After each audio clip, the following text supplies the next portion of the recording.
आज बीड जिले के अल्पसंख्यक के इस जलसे के सदर साहब,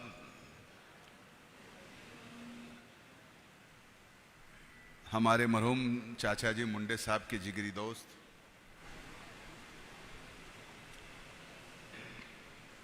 अपनी यानी आपकी, आपके दिल की, आपकी रूह की बात अपने तकरीर में रखी, वो जनाब फारूक पटेल साहब।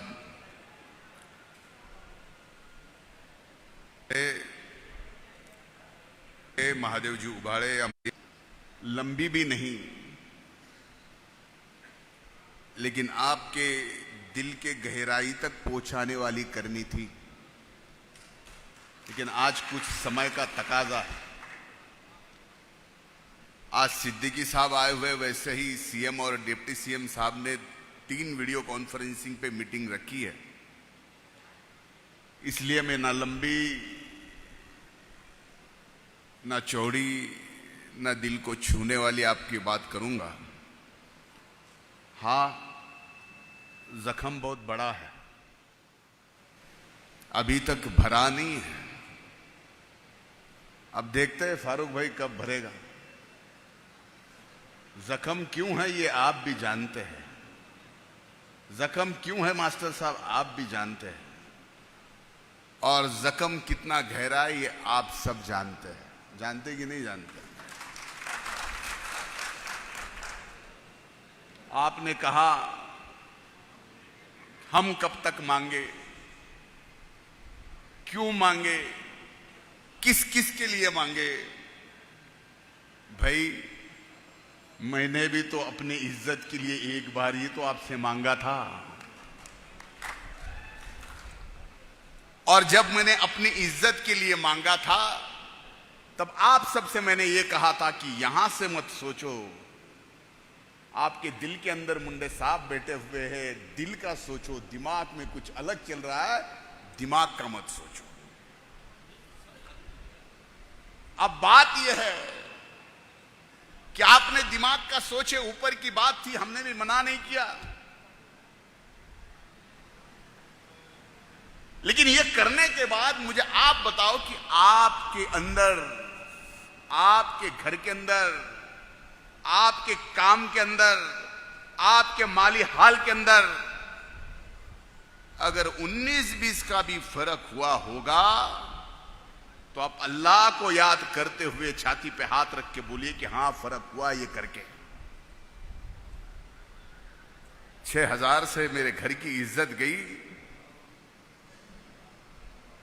पता नहीं ये दुख मेरे दिल से कब निकलेगा, लेकिन यकीन मानिए अल्लाह ताला ये दुख भी अच्छे जीत के साथ निकालेगा।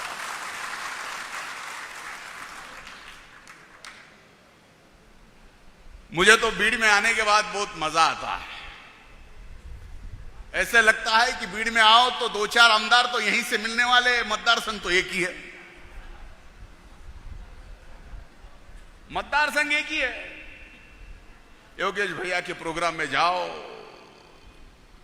तो कहा जाता है आमदार हो तो योगेश भैया जैसा हो। अमर ने अभी तक प्रोग्राम नहीं लिया, कब लेगा पता नहीं। आज फारूक भाई के प्रोग्राम में आया हूं तो यहां कह रहे कि बीड़ का आमदार कैसा हो, तो देखो एक चुनाव में क्षेत्र से अगर 4-4 विधायक मिलते हैं तो क्या बुरी बात थोड़ी है।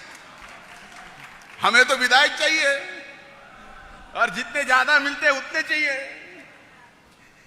इसलिए आप सब एक बात अपने जहन में रखिए, हम आपके नुमाइंदे हैं। एक बार अपने आप का भरोसा तोड़ेंगे, लेकिन आपका भरोसा राष्ट्रवादी कांग्रेस पार्टी कभी नहीं तोड़ेगी, ये वचन आप सबको दे रहा हूं। ये मेरा नहीं, ये बाबा सिद्दीकी साहब का नहीं, ये अजीत दादा का वादा है कि आपका भरोसा हम टूटने नहीं देंगे।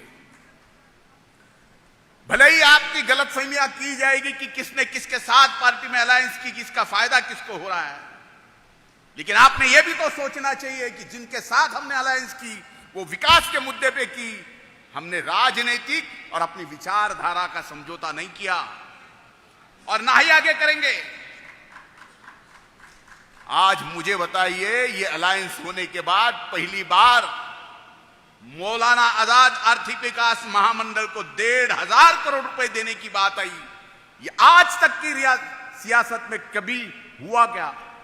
बहुत दिन तक आप भी सिद्दीकी साहब सत्ता में थे। जो दादा ने, जो राष्ट्रवादी कांग्रेस पार्टी ने जिसके साथ अलायंस में रहते हुए ये करके दिया, यह क्या बड़ी बात नहीं है? आप क्या समझते हो? उसको छोटी बात समझते हो? क्या आप इतने छोटे दिल के हो? क्या आपकी सोच इतनी छोटी है? आप अपना दिल बड़ा करो, आपकी सोच बड़ी करो और यकीन मानो, जो आपके अंदर, आपके दिल के अंदर होगा वही राष्ट्रवादी कांग्रेस पार्टी करेगी। यह वचन एक पार्टी का कार्यकर्ता होने के नाते मैं यहां दे रहा हूं। बीड जिले की आवाम जो चाहेगी वो विधायक बनेगा, उसमें कोई दो राय नहीं है। आज अमर सिंह साहब पंडित आने वाले थे, उनकी तबीयत जरा नासाज है। आप पूछिए क्यों, क्या हुआ? सर्दी खांसी बुखार हुआ है, कुछ बहुत बड़ा नहीं है, थोड़ा खांस रहे थे।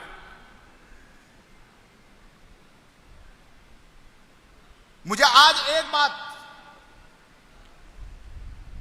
आप सबके सामने रखनी है, जिसका आने वाले समय में आचार संहिता के पहले हम बड़ा प्रोग्राम भी लेंगे कि मैं गार्डियन मंत्री होने के बाद शहंशाह वली दरगाह के लिए 1 करोड़ रुपए का विकास का काम हमने दिया।